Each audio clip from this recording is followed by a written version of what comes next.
Witajcie! Oglądacie właśnie wideo zapowiedź gry Castlevania Lords of Shadow na konsolę PlayStation 3 i Xbox 360. These are dark times. Times without hope. Do tej pory licząca sobie ponad 20 lat wciąż żywa seria nie miała szczęścia do przejścia w świat grafiki trójwymiarowej. Wszystko wskazuje jednak na to, że tym razem będzie inaczej. Konami uczyniło ryzykowny krok i oddało serię w ręce Ishwaru, a dokładniej studia Mercury Steam, znanego z takich gier jak Scrapland czy Cliff Barker's Jericho. Efekty ich pracy robią wrażenie. Ale jeżeli to Wam nie wystarczy, pocieszę, że kontrolę jakości przeprowadza Kojima Productions z Hideo Kojimą na czele, więc o jakości produktu finalnego możemy być raczej spokojni. Gra będzie tak zwanym resetem serii. Fabuła nie jest więc w żaden sposób połączona z poprzednimi Castlevaniami.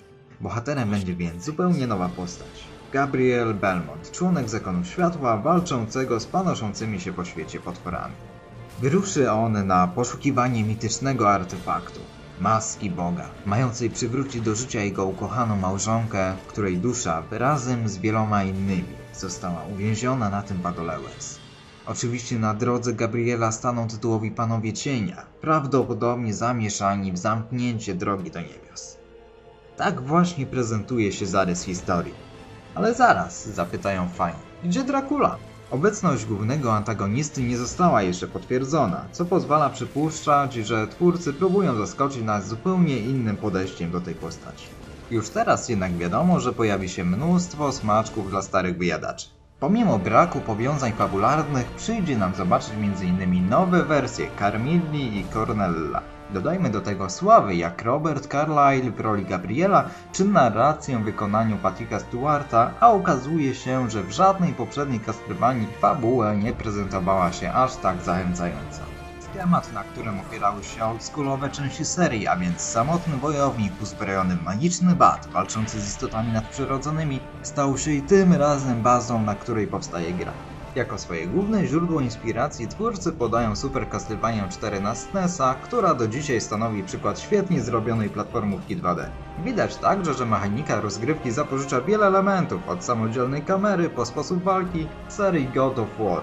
Fani Kratosa powinni się tu poczuć jak w domu. Walczyć będziemy za pomocą krzyża bojowego, będącego połączeniem kołka z wysuwanym łańcuchem, który nie tylko przyda się przy eksterminacji wilkołaków, wampirów i chodzących zbroi, ale i posłuży za niezastąpione narzędzie do poruszania się w trudnym terenie. Do tego dojdą bronie dodatkowe jak sztylety i woda święcona oraz dwa rodzaje magii, cienia i światła, skupiające się odpowiednio na ataku i obronie. Co ciekawe, zrezygnowano ze zbierania serduszek. Tym razem zapasy dodatkowego uzbrojenia uzupełniać będziemy, co wydaje się dość logiczne, podnosząc konkretną broń ze zniszczonych elementów otoczenia lub zabitych wrogów. Ci dawać nam będą również orby służące do ulepszania tego całego asortymentu. Twórcy zapowiadają 50 różnorodnych lokacji. Od bagien i przykrytych śniegiem lasów po wszelakie zamkowe wnętrza, wszystko to podzielone łącznie na około 15 do 20 godzin gameplayu. Na nudę na pewno nie będzie można narzekać. Rozgrywka łączyć będzie walkę, zagadki i elementy platformówkowe z wykorzystaniem naszego nietypowego bata. Czekają nas również takie atrakcje jak walka w trakcie ucieczki konnej przez las, czy starcia z gigantycznymi przeciwnikami, którzy sami w sobie mają być chodzącymi lokacjami. Lords of Shadow w przeciwieństwie do Castlevanii na konsolki przenośne nie będzie posiadała elementów RPG, tak jak levelowanie czy rozbudowany ekwipunek.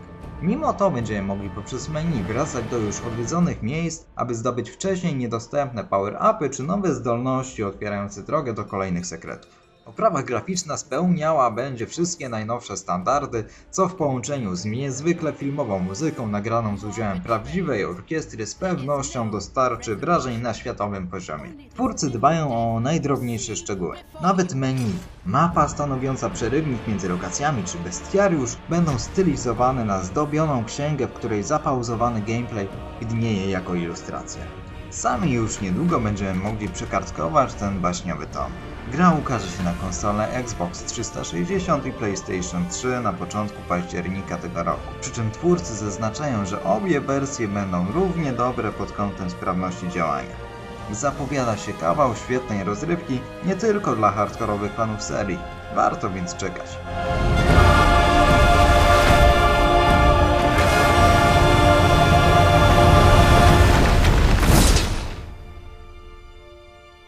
You do realize it's a trap. I know, but still, I must go.